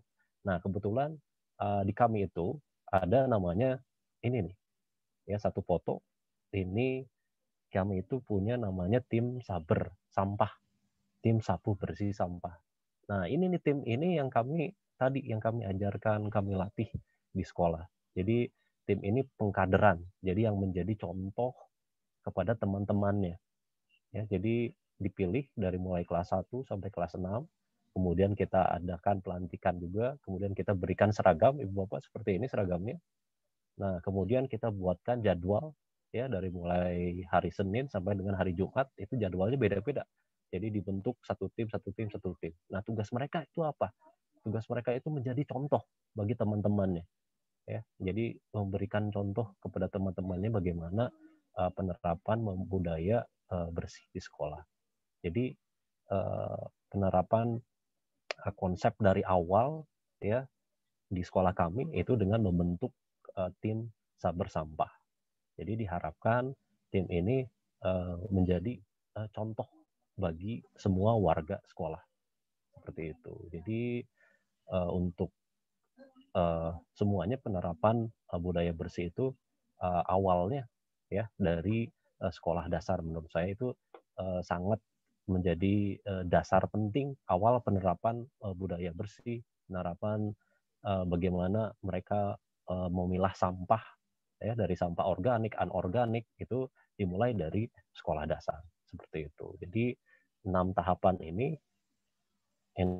nah 6 tahapan ini dari mulai diajarkan, dibiasakan, dilatih konsisten, kemudian menjadi kebiasaan, menjadi karakter, dan terakhir menjadi budaya. Ya, jadi bagaimana membentuk individu itu di 6 tahapan ini sehingga nanti semuanya akan menjadi budaya. Ya, insya Allah tadi spanduk-spanduk yang mengerikan yang ada di jalan-jalan tadi mungkin akan hilang dengan sendirinya karena kita sudah membentuk anak-anak kita dari mulai sekolah dasar itu dari 6 karakter ini. Jadi mereka itu sudah jadi budaya ya, menjadi budaya menjaga kebersihan itu menjadi budaya mereka sendiri. Ya, kita lihat bagaimana negara-negara di Eropa. Di negara di Eropa itu kita lihat di televisi-televisi itu sangat bersih sekali, apalagi negara tetangga kita Singapura.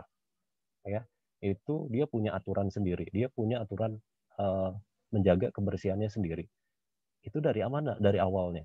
Kalau tidak mulai dari dasarnya, dari pendidikan awalnya, dari penerapan konsep budaya kebersihannya dari sejak dini diajarkan seperti itu. Jadi sudah mau budaya, ya. Jadi nggak ada yang membuang sampah sembarangan. Jadi semuanya bersih seperti itu. Jadi kita harapkan ya sekolah-sekolah juga bisa menerapkan 6 tahapan ini untuk diajarkan kepada siswa. Jadi mulai diajarkan, dibiasakan, dilatih konsisten, menjadi kebiasaan, menjadi karakter, kemudian menjadi budaya. Oke, baik. Mungkin itu saja dari saya. Nanti mungkin tambahannya mungkin dari Pak Uman ya berkaitan dengan kurikulum ya tentang adiwiyata ya yang diterapkan di sekolah kami. Terima kasih. Assalamualaikum warahmatullahi wabarakatuh.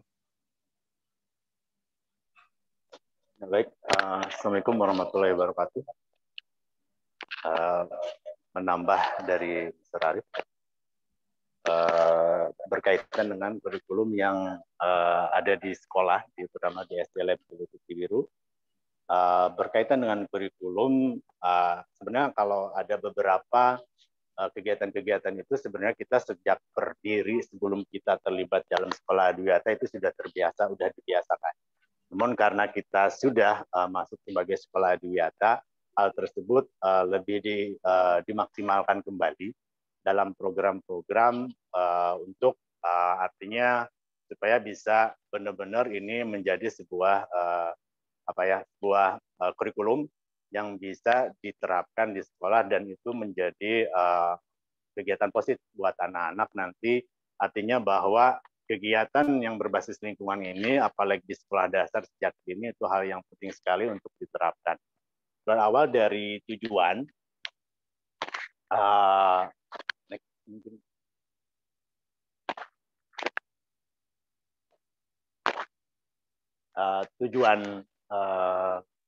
tujuan pembuatan kurikulum, ada hal yang mungkin ditambahkan dari semula karena kita sebagai sekolah yang sudah menjadi sekolah adiwiyata dan juga dari esi materi kebetulan dari kita itu untuk kegiatan kelas 3 sampai kelas 6 itu sudah ada istilahnya itu materi khusus selain artinya kegiatan yang integratif materi-materi tematik. Jadi model dari kelas 3 kita sudah ada IPA sampai kelas 6 dan juga materi-materi yang lain yang sifatnya di luar tematik. Jadi untuk menunjang kegiatan atau menunjang untuk yang materi-materi yang tematik. Karena kalau tematik itu integratif dan untuk menunjang supaya anak-anak lebih menguasai konsepnya lebih utuh lagi, itu kita ada yang sifatnya parsial. Ada matematik, IPA, IPS, kita juga sudah diterapkan di situ. Terus untuk media, dan juga untuk materi PLH, kita sudah include dengan ada di IPA ya karena sudah artinya kalau kita tambah lagi khusus itu akan bertambah banyak kembali. Jadi kita berinisiatif menambah atau menginkludkan pendidikan lingkungan hidup ini di materi atau di mapel IPA. Terus juga media atau sarana dan prasarana yang menunjang sebenarnya karena kita memiliki lahan yang luas hampir 3 hektar itu banyak sekali yang bisa kita eksplor, banyak sekali yang kita bisa manfaatkan, terutama mungkin yang menunjang untuk kegiatan yang sekolah adiwiyata, di mana kita sudah mempunyai tanaman hias, tanaman produksi, tanaman pelindung, dan juga kita juga sudah ada kolam retensi, kita mempunyai 3 kolam retensi 2, kolam kolam untuk penampungan air, dan kolam khusus untuk misal produksi ikan dan untuk kolam ikan hias juga ada. Jadi alhamdulillah dengan lahan yang luas dan juga tanaman-tanaman yang tersedia di setiap tingkatan. Tanaman ada di level tingkat 1 ada tanaman khusus, kelas 2, kelas 3 dan 4 dan 5. Itu tak lain adalah untuk nanti menunjang dalam proses belajar mengajar. Nah, dalam proses belajar mengajar ini tidak hanya yang sifatnya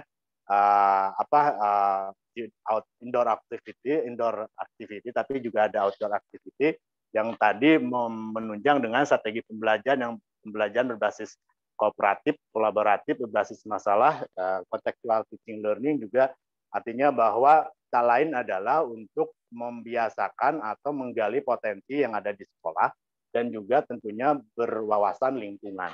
Nah, artinya karena kita memiliki lahan yang luas, anak-anak dalam proses pembelajarannya, dia dilibatkan aktif, dia dibawa keluar, dia mengeksplor, dia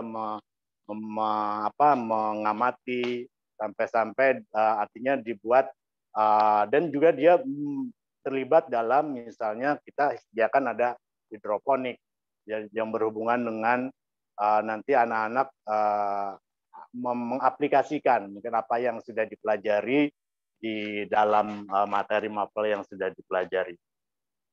Terus juga dalam evaluasi, dalam menunjang sarana juga, kita sebenarnya sudah memanfaatkan sifatnya recycle ya, karena model ruang pertemuan, ruang misalnya meja guru itu membarukan kembali meja-meja yang sudah ada dengan menyesuaikan dengan kekinian. Jadi kita tidak banyak lagi membeli bahan-bahan misalnya yang menunjang sarana prasarana dan itu yang lama dibuang itu kan menjadikan sampah. Artinya dengan kegiatan-kegiatan recycle itu kita bisa meminimalisir sampah terutama dalam untuk pengadaan fasilitas sarana dan prasarana. Dalam hal evaluasi juga yang sifatnya kuantitas itu yang prestasi belajar, PAT, PAS, plan harian, apalagi dengan keadaan pandemi seperti ini, kita sudah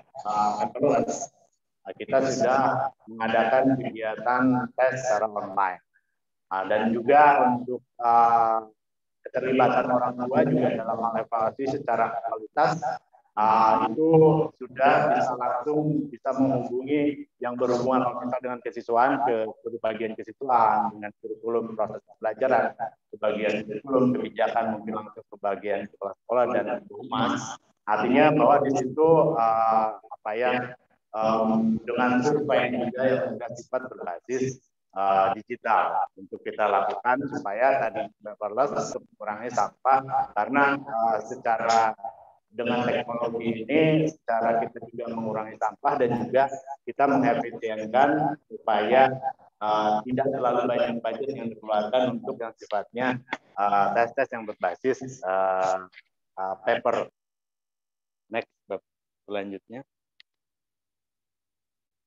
Nah, untuk kegiatan kurikuler yang menunjukkan untuk intrakurikuler, kita ada pengenalan lingkungan. Sebenarnya ini istilah udah tahun dari 2001, bukan istilah artinya kita sudah terlibat adiwiyata. Jadi istilah pengling orang lain itu field trip, kita istilahnya pengling, pengenalan lingkungan. Itu sudah artinya untuk kegiatan outdoor activity yang disesuaikan dengan materi yang dibahas pada semester itu atau yang dibahas pada bulan-bulan tersebut. Nah, itu dan disesuaikan dengan tempat yang dikunjunginya. Dan juga project based learning, bila kita istilah dulu itu karena kita dari 2001 sudah ada istilah project based learning, kalau istilah sekarang PJBL istilahnya. Nah, itu sudah kita pembelajaran sudah berbasis project sudah diterapkan. Dan artinya pembelajaran berbasis masalah apa yang sekiranya dibuatkan sebuah proyek yang artinya bermanfaat buat lingkungan sekitar, terutama mungkin buat lingkungan sekolah itu sendiri. Terus juga simple research ini yang berhubungan dengan kegiatan-kegiatan yang dikhususkan karena di kita adalah sekolah inklusi, di kita ada program excellent yang mengganti dari program CIBI, cerdas istimewa berbakat istimewa yang 5 tahun karena mungkin secara administrasi sudah tidak diakui lagi. Kita menjadi untuk mengakomodasi anak-anak yang di atas rata-rata, kita ada kelas excellent. Nah, simple research adalah salah satunya yang diterapkan anak-anak dalam. Nah, yang sekarang sudah berjalan adalah simple research. Kita sudah beberapa kali ke Kampung Naga untuk meriset bagaimana sebuah kampung bisa berdampingan dengan lingkungan sekitarnya dan dia harmoni dengan lingkungannya, dan artinya dengan tanpa barang elektronik dan sebagainya itu bisa berdampingan atau bisa menekan hidup sampai sekarang. Terus juga apel pagi ini untuk pembiasaan di sini juga banyak pembiasaannya bukan hanya dalam hal berdoa, hafalan dan sebagainya, tapi juga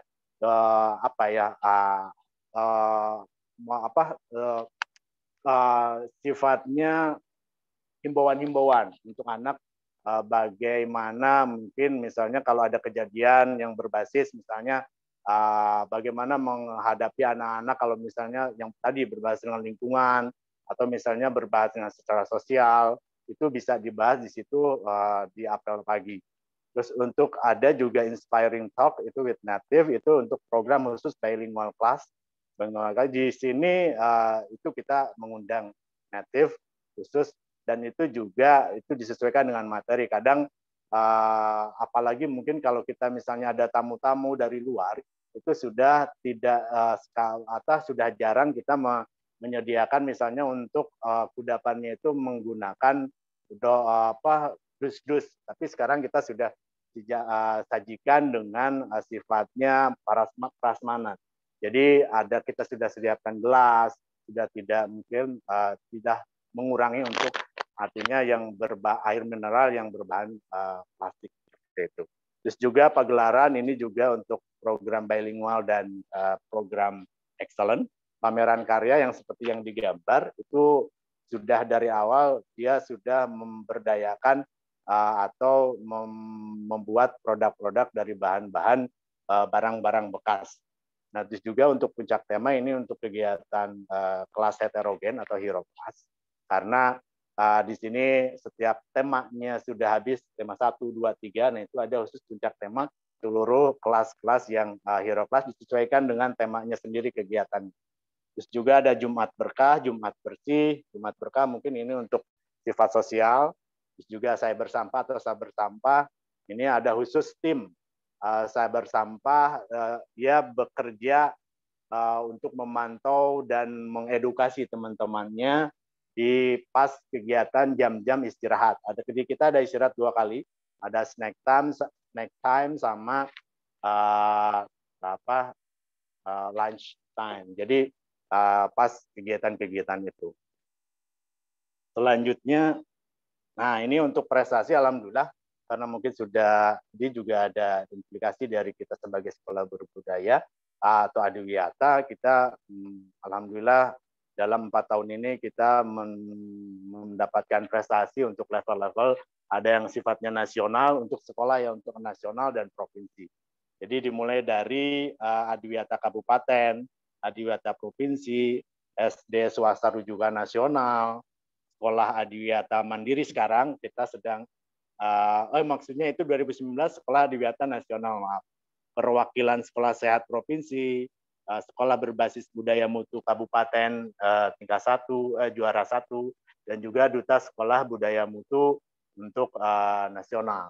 Nah, dan alhamdulillah itu mungkin karena berkat kerjasama Bapak Ibu guru yang ada di kami dan juga tenaga pendidikan yang ada di kami. Karena alhamdulillah dengan tenaga yang mayoritas rata-rata itu tenaga muda yang produktif, yang kreatif, alhamdulillah bisa mencapai wujud bisa seperti ini. Nah, ini mungkin ada contoh-contoh gambar. Nah, ini bukan hanya sebagai kita kebanggaan main gate, tapi ternyata di situ juga kita memberikan solusi dalam pemecahan masalah banjir. Jadi dengan adanya yang tadinya seperti ini, dibuatkan yang after ini, kita mengurangi banjir di daerah depan gerbang, dan artinya itu bisa berinfek ke warga yang lain karena situasi lalu lintas menjadi macet karena banjir. Tapi alhamdulillah dengan sekarang sudah mengurangi dan bahkan air langsung surut dalam beberapa menit. Nah, ini juga yang tadinya mungkin ini dalam 2 tahun kita sudah menanam banyak pohon tanaman pelindung. Alhamdulillah nanti mudah-mudahan berikutnya itu menjadi lebih rindang lagi, lebih teduh lagi, dan artinya bisa membuat lebih nyaman lagi untuk anak-anak belajar di rumah, di sekolah. Selanjutnya. Nah, ini juga tanaman hidroponik. Before sebelumnya kita ada di belakang, itu di daerah tanaman tanah resapan. Nah, sekarang pindah ke depan itu ternyata terasa lebih produktif lagi. Karena dengan adanya ini kita memiliki lebih dari 1.000 lubang, 1.000 titik untuk hidroponik ini. Alhamdulillah bisa menghasilkan atau yang sifatnya kegiatan ekonomis. Artinya bahwa kegiatan pupuk, kegiatan pengolahan itu sudah berswadaya sendiri, tidak lagi menggunakan dari uang sekolah atau uang program-program kegiatan sekolah. Nah, ini juga toga yang tadinya mungkin toga ini ada di belakang dekat tanah hidroponik yang sebelumnya di tanah resapan. Nah, kita ada juga di depan bersandingan dengan mini zoo yang ada. Kita sudah ada burung, ayam, dan nanti ke depan katanya mau ada kambing. Karena kita memiliki lahan luas, lapang hijau, dan itu sangat produktif untuk menghasilkan tanaman pakan buat kambing. Nah, ini mungkin kegiatan di dalam kegiatan di dalam sekolah. Selanjutnya. Nah, ini kegiatan yang pengenalan lingkungan. Artinya bahwa karena ini sudah namanya istilahnya juga pengenalan lingkungan, jadi anak-anak sudah dibawa ke alam, anak-anak bagaimana sudah diberikan pendidikan sejak dini tentang bagaimana dia mengelola tanaman dan bagaimana mungkin mengelola pupuk, membuat pupuk secara artinya tidak menjauhi bahan-bahan kimia, artinya dia dengan tadi bahan-bahan organik dimanfaatkan, bahan-bahan organik yang dimanfaatkan menjadi sebuah pupuk. Dan artinya anak-anak itu menjadi bekal buat nanti bagaimana dia nanti mungkin sudah besar nanti akan menjadi sebuah bekal awal untuk nanti buat ke depan. Nah, itu mungkin Bapak Ibu sekilas dari apa yang kegiatan dilakukan oleh SD Lab School dan apa yang sudah akan kami persiapkan. Sebenarnya banyak hal yang sedang kami persiapkan tapi belum kami informasikan karena itu belum final semua. Mungkin dari hal-hal teknis yang lainnya itu banyak sekali yang sedang kami persiapkan. Itu mungkin dari saya. Terima kasih. Assalamualaikum warahmatullahi wabarakatuh. Iya, terima kasih untuk Pak Herman dan Pak Arief untuk materinya. Sungguh luar biasa ya, tidak terasa waktu sudah berjalan, tapi saya rasa masih banyak yang masih kita harus gali lagi. Bisa mungkin kita cari-cari secara mandiri mengenai apa itu debiata, lalu bagaimana sih cara menanamnya. Luar biasa dari pertama tadi dari DLH bahwa diajarkan bahwa harus dari diri kita sendiri untuk mau merubah atau menjaga alam dengan caranya setidaknya satu orang menanam 2 pohon, lalu dari Bapak Charlie yang jangan takut untuk menanam karena bisa di mana aja dengan cara, salah satu caranya dengan hidroponik, lahan sekecil apapun bisa dimanfaatkan, dan dengan dari Pak Arief dan Pak Herman bagaimana cara mengimplementasikannya dalam pendidikan sekolah dasar atau kepada anak-anak. Baik Bapak, sebelumnya mungkin saya ingin memberikan sedikit simbolis untuk Pak Arief dan Pak Herman.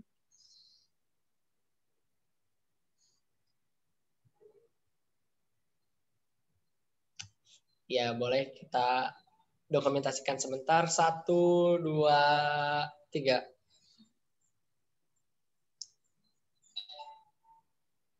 Sudah? 1, 2, 3. Untuk Pak Arief. Satu lagi untuk Pak Arief.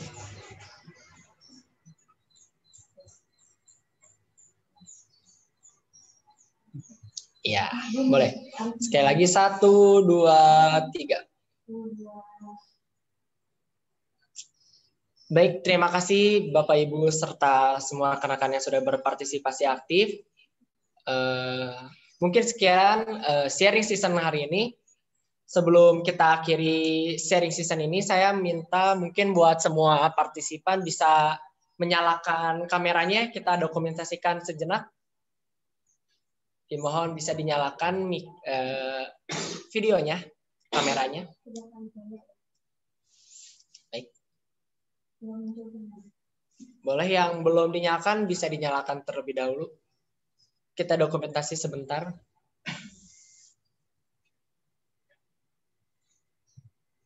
Satu, dua, tiga. Boleh dinyalain dong mic-nya. Baik ya, kita foto 1, 2, 3. Sekali lagi ganti gaya. 1, 2, 3. Sekali lagi Bapak Ibu dan semuanya. Yuk, 1, 2, 3.